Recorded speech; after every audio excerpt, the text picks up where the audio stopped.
কোরআনের সূরা রহমানের ভিতরে আল্লাহ বলছেন অন্নাজমু ওয়াশ-শাজারু ইয়াসজুদান, আকাশের তারকারাজি মিটিমিটি করে যারা জ্বলে এবং দুনিয়ার গাছপালা ওরাও আল্লাহর সেজদা করে।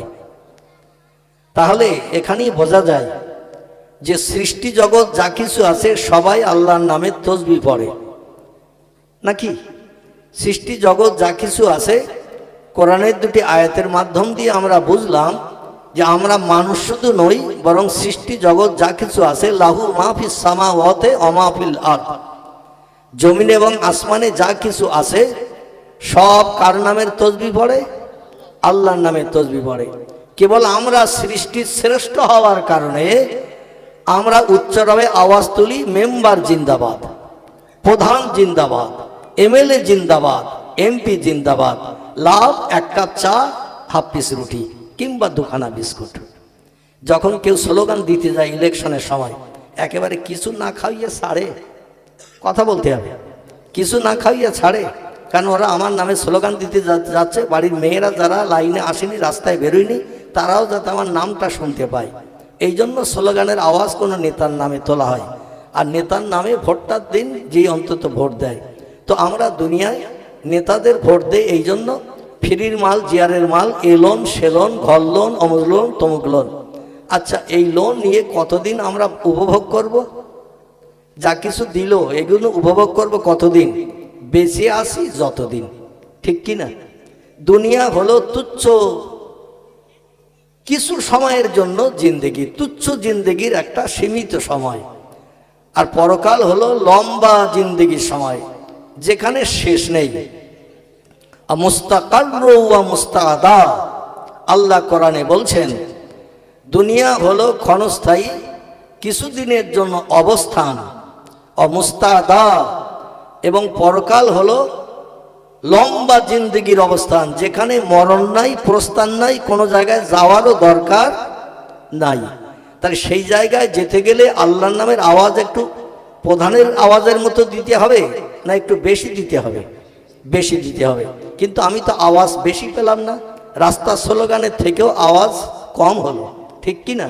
তাহলে আর একটা বারকে একটু গলা ছেড়ে আল্লাহর সত্য কোরআনের মালিকের নাম আমরা একটু উচ্চ রবে কি দিতে পারবো? কোরআন কার বাণী? আল্লাহর বাণী। সে আল্লাহর বাণীর আওয়াজ তুললাম, সত্য বাণী, যাতে শস্য দানা পরিমাণ মিথ্যা নাই।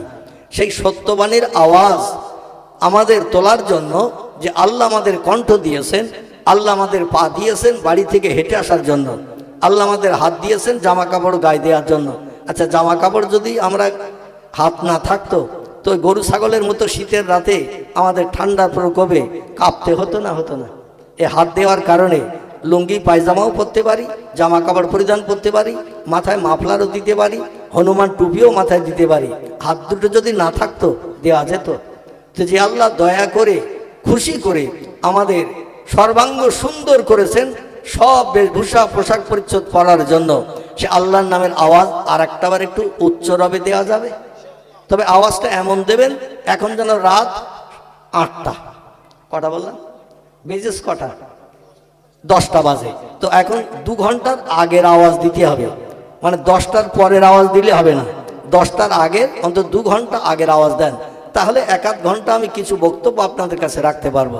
আর যদি বলেন যে না 10টার পরে 11টা বাজবে, 11টার অ্যাডভান্স আওয়াজ দেব, তাহলে আমার ওয়াজ কিন্তু মাথায় উঠে যাবে। তাহলে পারবেন তো নাকি? আলহামদুলিল্লাহ। একটু আওয়াজ দেন তো, আশেপাশে পাড়ার দিকে আওয়াজ এখান থেকে যাবে না? যাবে না? গেলে অন্তত তারা মনে করবে ওরা যে পান্ডেল করেছিল পান্ডেলের লোকে জাগা ধরছে না। কি মনে করবে না? করবে না?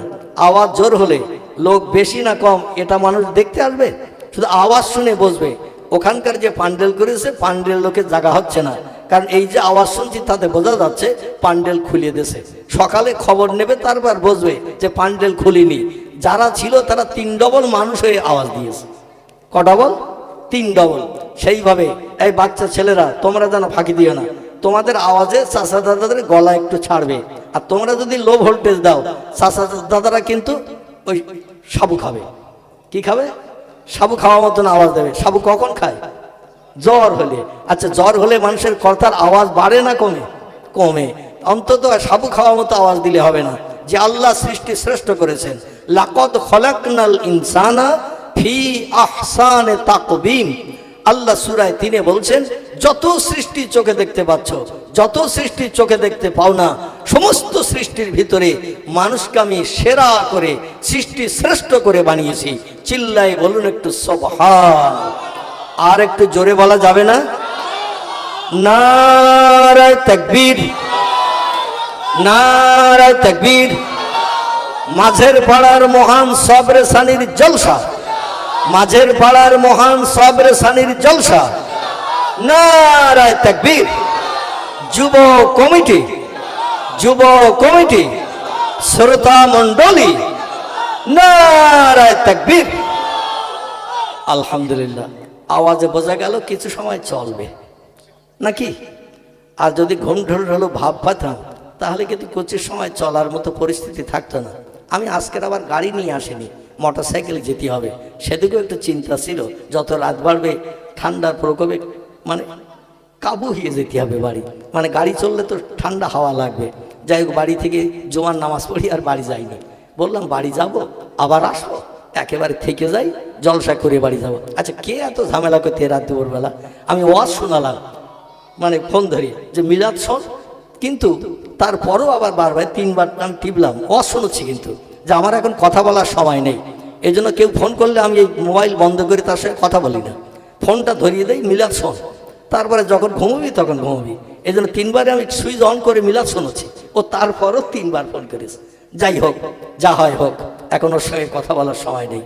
আমি পবিত্র কোরআনে পাক থেকে মহান প্রভু রব্বুল আলামিন আল্লাহ পাকের 2টি সেন্টেন্স, বাক্য, আয়াত আপনাদের কাছে পরিবেশন করেছি। বিশেষ করে এখানে একটা কোরআনিয়া মক্তব তৈরি করা হয়েছে, ঠিক না ভুল? কথা বলেন। এই এত সময় ধরে বকলাম, আধ ঘন্টার কাছাকাছি, কিন্তু সেই আওয়াজ কিন্তু সেই আবার সেই সাবু খাওয়া মতো। তাহলে এখানে একটা মক্তব করা হয়েছে না হয়নি? আলহামদুলিল্লাহ। আমি শুনছিলাম যে পানিগোবরার ওস্তাজুল হফা, যিনি জনাব আলহাজ হাফেজ হজরত আল্লামা পীর মাওলানা আব্দুল আজিজ সাহেব হুজুর কেবলার বড় সাহেবজাদা জনাব আলহাজ হাফেজ মাওলানা আবু বকর সাহেব, তিনি এসে উদ্বোধন করে গেছেন, ঠিক না ভুল?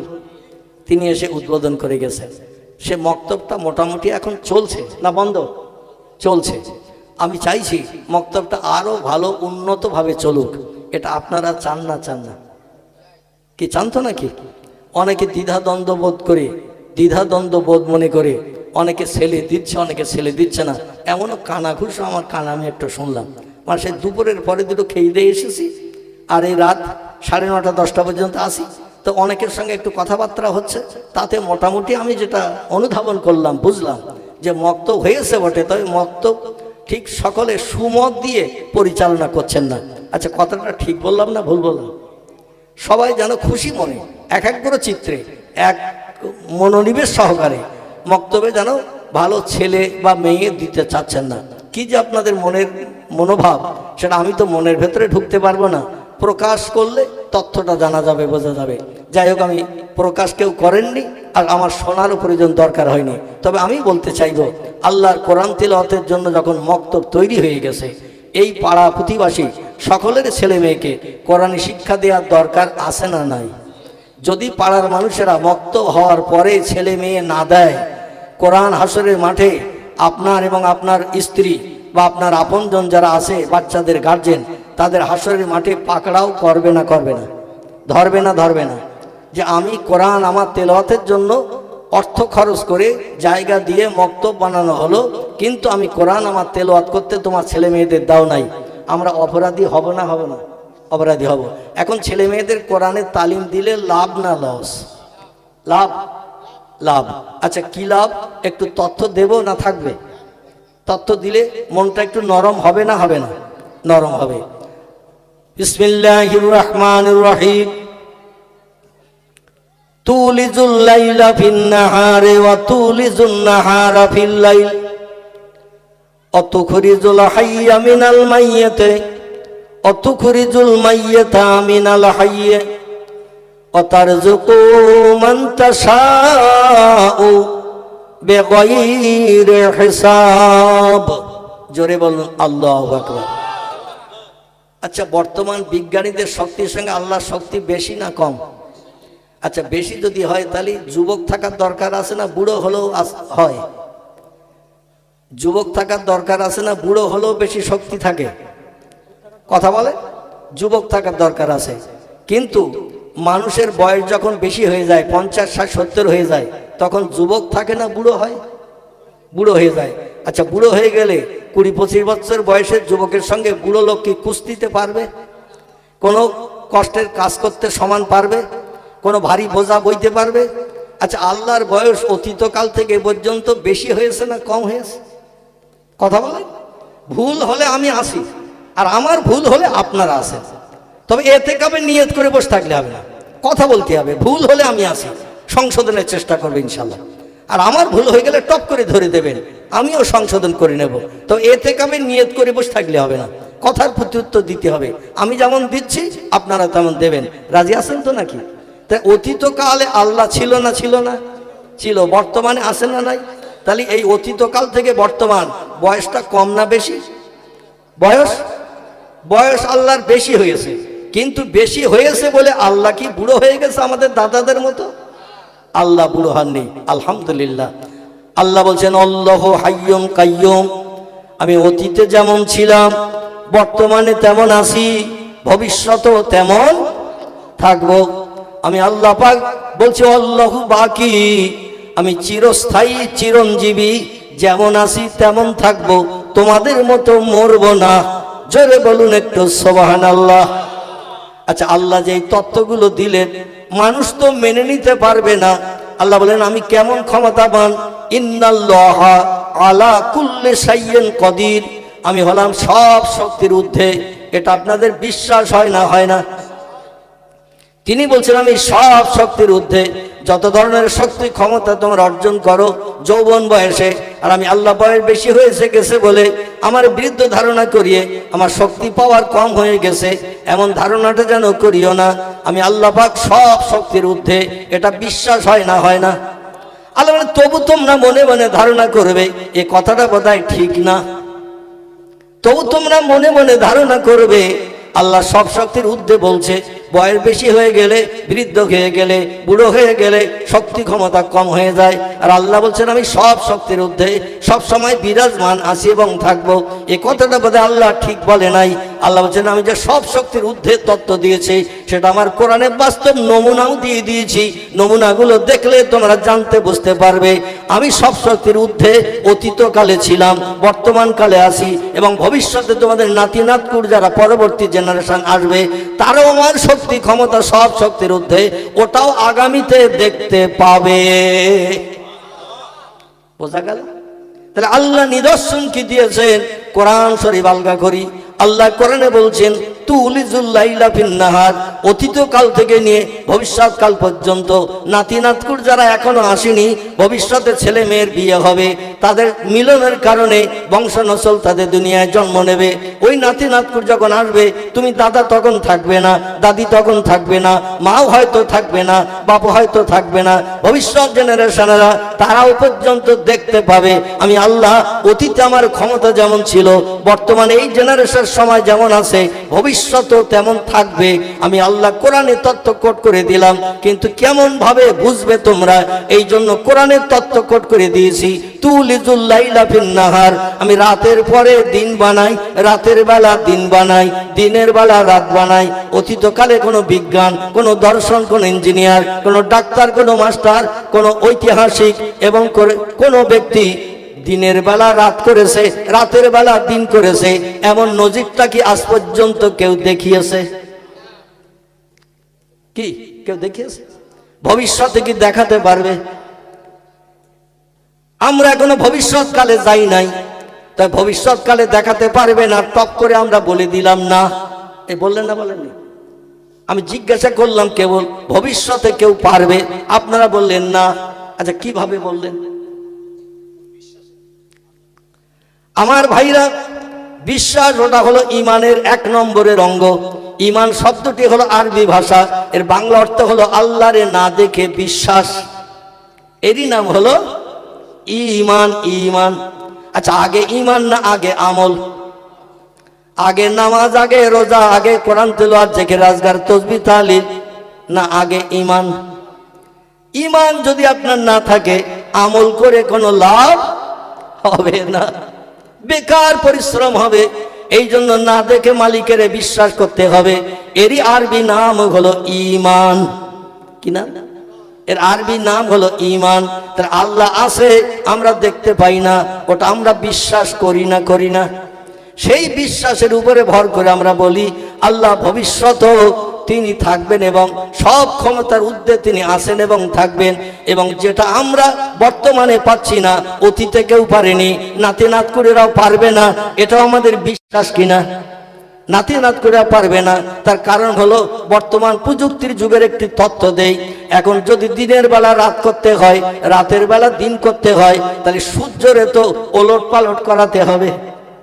সূর্য যদি ভোরবেলা ওঠে, রাত আর থাকবে?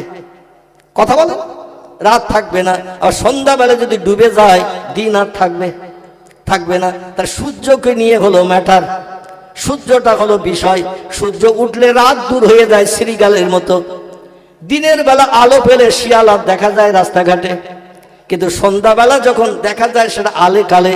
কিন্তু সন্ধ্যার প্রাককালে ঘন ঘটা আধার নেমে আসলে শিয়াল আর ঝোপের ভিতরে থাকে না, কবরের ভিতরে থাকে না, কোথাও লুকিয়ে থাকে না।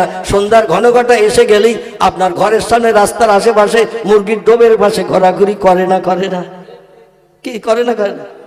দিনের আলো আসলে শিয়াল জানে কুকুর আমাদের জীবনে বাঁচতে দেবে না, দেখতে পেলেই তাড়া করবে। কি ঠিক না ভুল? কুকুর আমাদের সঙ্গে সঙ্গে দিনের বেলা দেখতে পেলেই তাড়া করবে, কিন্তু রাত হয়ে গেলে শিয়াল কুকুর এক জায়গায়ও থাকে। এ ঠিক বললাম ভুল? যদিও আপনারা হয়তো আমার কথা একমত হবেন না, তো আমি অধমে একটু রাতের বেলা রাস্তায় চলি, তো সারা রাত রাস্তায় চলি। অনেক সময় ফজরের আজান হয়ে যাওয়ার পরও বাড়ি আসি, সারা রাত রাস্তায়। এই জন্য কুকুর শিয়াল এক জায়গায় থাকে, ওটা আমরা বাস্তব চোখে দেখেছি, তাই বলছি। এখানেও থাকে, আলহামদুলিল্লাহ, আলহামদুলিল্লাহ। তাহলে দিনের আলো আসলে যেমন কুকুরের ভয় শিয়াল পালায়, সূর্য ডুবে গেলে কিন্তু রাতের আধার শিয়ালের মতো পালায়। ঠিক বললাম না ভুল বললাম? রাতের আধার যখন এসে যায়, দিনের আলো কিন্তু পালায়। আচ্ছা, একটা কথা জিজ্ঞাসা করি, এই যে রাতের আধারটা দিনের বেলা পালিয়ে যেয়ে থাকে কোথায়? খুব কড়া হয়ে যাচ্ছে আমার আওয়াজ। আল্লাহু আকবার। আমি তো বলতে পারেন না বলেই তো জিজ্ঞাসা করছি। যে কোনো একটা তথ্য তো দেবেন যে অমুক দেশে থেকে রাত পালায়। তথ্য আছে নিশ্চয়ই। প্রশ্নের প্রতি উত্তর আছে না নেই? প্রশ্নের প্রতি উত্তর আছে। আমি একটা তথ্য দেই, তাহলে আপনাদের বুঝতে সুবিধা হবে। আমাদের এখানে যখন রাত, মানে সন্ধ্যা হয়ে গেছে, রাত এসে গেছে, আধার এসে গেছে, এই রাত কোথায় পালায় জিজ্ঞাসা করলাম। আমার ভাই দূরের থেকে বলছে, ওটা কি আমরা বলতে পারি? আলহামদুলিল্লাহ। আমি এই জন্য উত্তরটা চাচ্ছিলাম। আমাদের দেশে এখন রাত, কিন্তু ইংল্যান্ডের দেশে এই দিন, যেটা পূর্বে বিকালবেলা ছিল, এই দিন কিন্তু ইংল্যান্ডে আমেরিকার দেশে চলে গেছে। বুঝতে পারলেন? এবার বলতে পারেন না বলছিলেন, কিন্তু তথ্য শুনে নেন। এখন ইংল্যান্ড আমেরিকায় চলে গেছে। বর্তমান ব্রিটেনের সঙ্গে, ইংল্যান্ডের সঙ্গে, আমেরিকার সঙ্গে আমাদের টাইমের সঙ্গে 12 ঘন্টার পূর্ণ ডিফারেন্স। কত ঘন্টা? 12 ঘন্টার ডিফারেন্স। আমাদের এখানকার থেকে টাইমের ডিফারেন্স, সৌদি আরব যেখানে আমরা হজ পাক করতে যাই, ওখানকার টাইমের ডিফারেন্স হলো 3 ঘন্টা। কতটা? 3 ঘন্টা। আমাদের এখানে বেলা 10টা যখন বাজবে, ওখানে তখন সকাল 7টা বাজবে। 10টা বাজতে আরো 3 ঘন্টা বাকি। সৌদি আরব থেকে আরো যত পশ্চিমে যাবেন, টাইম তত আরো এইভাবে 4 ঘন্টা 5 ঘন্টা হতে হতে ব্রিটেনের দেশে যখন আপনি যাবেন, ইংল্যান্ড আমেরিকায় যখন যাবেন, পুরো 12 ঘন্টার ডিভাইডেড পার্থক্য হবে। আমাদের ভোরবেলা যে সূর্য ওঠে, ওই সূর্য আমেরিকায় তখন সন্ধ্যাবেলা ডোবে। ওদের দেশে যখন পূর্ব দিকে সূর্য ওঠে, আমাদের দেশে তখন পশ্চিম দিকে ডোবে। বোঝা গেল? এই জন্য আল্লাহ পাক রব্বুল আলামিন কোরআনে সূরা রহমানের ভিতরে তথ্য দিয়ে বলছেন, বিসমিল্লাহির রহমানির রহিম, রব্বুল মাশরিকাইনে ওয়া রব্বুল মাগরিবাইন। জোরে বলুন একটু আল্লাহু আকবার। আমি যদি জিজ্ঞাসাবাদ করি, আমাদের দেশের দিক, প্রধান দিক কটি? 4টি। সবাই একমত তো নাকি? প্রধান দিক হলো 4টি। পরে কিন্তু আবার মত ঘুরিয়ে ফেলবেন না, পরে মত ঘুরিয়ে ফেলবেন না, ঘুরিয়ে ফেললে আমি কিন্তু বিপদে পড়ব। আপনাদের কাছ থেকে শুনে নিলাম প্রধান দিক চারটি। আমরা প্রাইমারি স্কুলে যখন ভর্তি হয়েছি, ধারাপাত যখন পড়েছি, মাস্টাররা আমাদের শিখিয়ে দিয়েছে, একে চন্দ্র, শিখেছে না শিখেনি, দুইয়ে পক্ষ, তিনে নেত্র, চারি বেদ, পড়িয়েছে না পড়িনি? আমার ভাইরা এইভাবে তারা পড়িয়েছে, পাঁচ পঞ্চবান, ছয় ঋতু, সাত সমুদ্র, এই পড়িয়েছে না পড়িনি? নয় নবগ্রহ, 10 দিক, মাঝখানে দুটো সংখ্যা বাদ দিলাম, মানে লম্বা হয়ে যাচ্ছে এই চিন্তা ভাবনা দিয়ে। মানে আমার আসল উদ্দেশ্য 10 বলার, তাই বললাম 9 নবগ্রহ। বিজ্ঞানীরা বলেছে আসমানের উপরে গ্রহ আছে কটি? 9টি। এমন করে সোম, মঙ্গল, বুধ, বৃহস্পতি, শুক্র, শনি, নেপচুন, প্লুটো। কটা হলো? এই গণের নেই, তাবারক ভালো আছে, একটু গণেন, তাবারক ভালো আছে। সোম, মঙ্গল, বুধ, বৃহস্পতি, শুক্র, শনি, নেপচুন, প্লুটো, কত হলো? 9। তাই ওরা 9 লিখেছে, 9 নবগ্রহ। 7 লিখেছে 7 সমুদ্র। সাগর কটা? সাগর বলি দিচ্ছি তাও বলেন না। 7টা সাগর, ভারত মহাসাগর, বঙ্গোপসাগর, আরব সাগর, লোহিত সাগর, প্রশান্ত মহাসাগর, ভূমধ্য সাগর, আরব সাগর, নীল দরিয়া, আছে না? এইভাবে ওরা সাগরের নামকরণ করেছে। যাই হোক, 10 বলেছে, 10 দিক। দিক কটা বলেছে? দিক 10টা। আপনারা বললেন কটা? 4টে। তাহলে তত্ত্ব ঠিক হলো তো নাকি?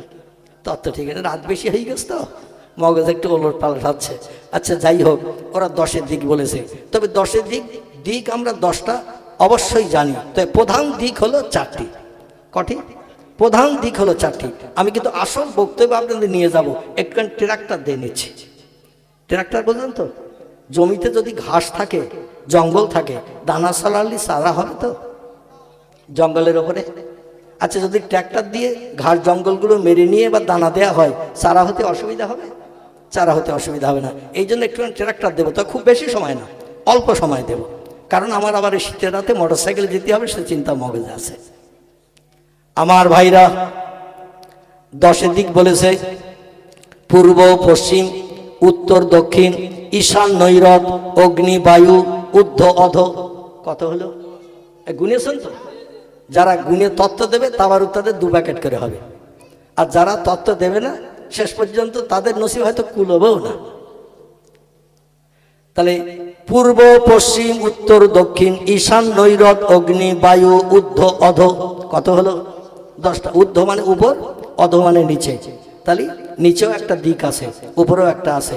পূর্ব, পশ্চিম, উত্তর, দক্ষিণ, প্রধান দিক 4টি, ঈশান, নৈরত, অগ্নি, বায়ু, 4টে কোণ। বোঝা গেল? তাহলে 10 দিক 10টা, এটাও আমরা মানি, ঠিক না ভুল? কিন্তু প্রধান দিক কটি? প্রধান দিক হলো 4টি। আমার ভাইরা, আল্লাহ বলছেন, ও পৃথিবীর মানুষ, তোমরা শোনো, প্রধান দিক তোমরা 4টি গণনা করো। কিন্তু এই প্রধান দিকের ভিতরে যেদিকে সূর্য ওঠে সেদিকটি কোন দিক? পূর্ব দিক। যেদিকে সূর্য ডোবে সেদিকটা কোন দিক? পশ্চিম দিক। পশ্চিম দিকে ফিরে দাঁড়ান, ডান হাতে যেটা পড়বে সেটা কোন দিক? উত্তর। বাম হাতে যেটা পড়বে সেটা কোন দিক? দক্ষিণ। এইটা হলো প্রধান দিক 4টি। পিছনে সূর্য ওঠে যেদিকে সেদিকটি পূর্ব দিক, যেদিকে সূর্য ডোবে সেদিকটি পশ্চিম দিক। সূর্যের দিকে ফিরে তাকালে, তাকিয়ে থাকলে বিকালবেলা ডান হাতে পড়বে যেটা, সেটা হলো উত্তর দিক, বাম দিকে যেটা পড়বে সেটা হলো দক্ষিণ দিক। তাহলে দিক প্রধান কটি? 4টি। আল্লাহ পাক 1500 বছর আগে, কম বেশি 1450 বছর আগে আল্লাহ কোরআন পাক পয়গম্বর মুহাম্মদ রাসূলুল্লাহর কাছে হেরা পর্বতে প্রথম পাঠিয়েছিলেন জিবরিল আমিন মারফত। এতে কারো কি কোনো সন্দেহ আছে? বর্ণনাকারীদের মতে কেউ বলেছেন 17 রমজান। কত রমজান? 17 রমজান কোরআনের প্রথম শুভ সূচনা হয়েছিল 3500 ফুট পাহাড়ের মাথায়। পাহাড়টির নাম হলো জাবালে নূর, মতান্তরে গারে হেরা। কটা নাম বললাম? 2টো নাম। একটা নাম হলো জাবালে নূর এবং আরেকটা নাম হলো গারে হেরা। ওই পাহাড়ের মাথায় আল্লাহ অধমকে ওঠার সুযোগ দিয়েছেন। আমি দেখলাম কিছু মানুষ যারা পাহাড়ের মাথায় ওঠে ওখানেই লিপিবদ্ধ করে রেখেছে গারে হেরা। আবার মক্কা নগরী থেকে আরাফাতের মাঠের দিকে যেতে একটা বড় উঁচু পাহাড় আছে মক্কা নগরীর সব থেকে বড় উঁচু পাহাড়। এই পাহাড়টির নাম হলো গারে সুর। কি নাম? গারে সুর। 5,500 ফুট উঁচু। কতটা? 5,500 ফুট উঁচু। দাঁড়িয়ে রয়েছে ডাব গাছ, নারকেল গাছ, বড় বড় উঁচু গাছগুলোকে তলানিতে ফেলে দিয়ে মাথা উঁচু করে দাঁড়িয়ে রয়েছে। এই পাহাড়ের মাথায় একটা গুহা গর্ত আছে, যে গর্তের ভিতরে পয়গম্বর 4 দিন শত্রুদের কবল থেকে মুক্তির জন্য আত্মগোপন হয়েছিলেন। যে পাহাড়ের গুহার ভিতরে আত্মগোপন হয়ে থাকতে যে ঈসা নবীর জমানার 150 বছরের বয়স্ক সাপ পয়গম্বর মুহাম্মদ রাসূলুল্লাহ জীবনের প্রথম সাথী আবু বকর সিদ্দিক রাদিয়াল্লাহর পায়ে দংশন করে তাকে বিষক্রিয়া দিয়ে দুনিয়া থেকে বিদায়ের চিন্তা ভাবনা নিয়েছিলেন। আল্লাহ পাক দেখে বললেন, হাবিব, আপনাকে আমি এমন ঔষধ হিসাবে বিশ্ববাসীর জন্য পাঠিয়ে দিয়েছি, যখন যেখানে যেটা কাজ করবেন, হাত সওয়ালে কাজ হবে, জবান সওয়ালে কাজ হবে, মুখে কথা বললে কাজ হবে, চোখের ইশারা করলে কাজ হবে। জোরে বলুন একটু সুবহানাল্লাহ।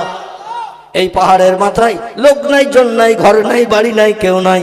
সাপ তো দংশন করেছে আপনার সঙ্গে সাক্ষাতের জন্য, কিন্তু বিষক্রিয়া দেহের রক্তের সঙ্গে মিশে আবু বকরের শরীরটা নীল বর্ণ, সবুজ বর্ণ হয়ে যাচ্ছে। সাপে কাটলে দেখবেন চেহারাটা পরিবর্তন হয়, সবুজ বর্ণ মতো হয়ে যায়। আল্লাহ নবীকে আল্লাহ পাক ইলহাম দিয়ে জানিয়ে দিলেন, আপনার জবানি মোবারকের যে জীব আছে, জীবের মাথা থেকে একটু থুতু নিয়ে যেখানে সাপ দংশন করেছে ওইখানে একটু থুতু লাগিয়ে দেন। আপনার থুতুটা বিশ্ব সেরা ঔষধ বানিয়ে আবু বকরের বিষ পানি করে দিয়ে দেব আমি আল্লাহ। তা আল্লাহ যে সব কিছু করতে পারেন, এখানেই তার প্রমাণ একটা পাওয়া গেল না? গেল না? এখানে একটা প্রমাণ পাওয়া গেল, গুনে রাখবেন আমার ভাইরা। পয়গম্বর মুহাম্মদ রাসূলুল্লাহ সাল্লাল্লাহু আলাইহি সাল্লাম ওই পাহাড়ের মাথায় কম বেশি 4 দিন ছিলেন। কদিন? সাপ যখন গুহা থেকে বাইরে বেরিয়ে এসে পয়গম্বরের সঙ্গে জবানিতে কথাবার্তা বলল, আচ্ছা আমরা যদি সাপের পিটিয়েও মারি, আমাদের কথার প্রতি উত্তর সাপ দেবে? দেবে? যে আমাদের ঘরের মধ্যে ঘুরছিস কেন? ওই বাঁশবাগান টাগান আছে, কবরস্থান আছে, ওদিকে থাকবে, ও কথার উত্তর দেবে তো? কিন্তু পয়গম্বর মুহাম্মদ রাসূলুল্লাহর সঙ্গে আরবি ভাষায়, নবীর মাতৃভাষা ছিল আরবি, আরবি ভাষায় সাপের আল্লাহ জবান খুলে দিলেন। আল্লাহ পারে না? পারে না? যে সাপ কোনো কথাই বলতে পারে না, সেই সাপের জবান আবার আরবিতে খুলে দিল। আমাদের যদি বলা হয় আরবিতে কথা বলেন, মান আনতা মাসমুকা, আপনারা কি বুঝবেন? আমি কি বললাম বুঝবেন? আইনা তাযহাবিয়া আখি, বুঝবেন কি? আমি জিজ্ঞাসা করলাম কিছু কথা, বুঝতে পেরেছেন কিছু?